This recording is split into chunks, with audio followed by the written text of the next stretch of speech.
Ramadan tahun ini terasa cepet banget ya. Ya, padahal target aku banyak banget loh. Iya, target hatam, target tahajud, yang jalan cuma setengahnya. Kita masih sering ke distrik HP. Tapi setidaknya kita udah mulai berubah kan? Ya, walaupun pelan, yang penting ada perubahan ya. Yang penting bukan langsung sempurna, tapi kita mau berusaha. Setelah Ramadan ini kita tetap baik ibadahnya ya. Di bulan Ramadan aja. Selamat Hari Raya Idul Fitri, mohon maaf lahir dan batin. Taqabbalallahu minna wa minkum. Semoga setelah Ramadan ini menjadi lebih baik lagi.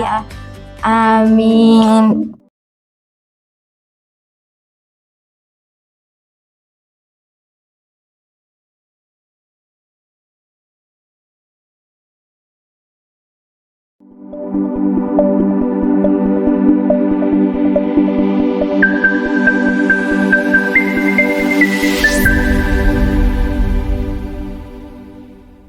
Sallallahu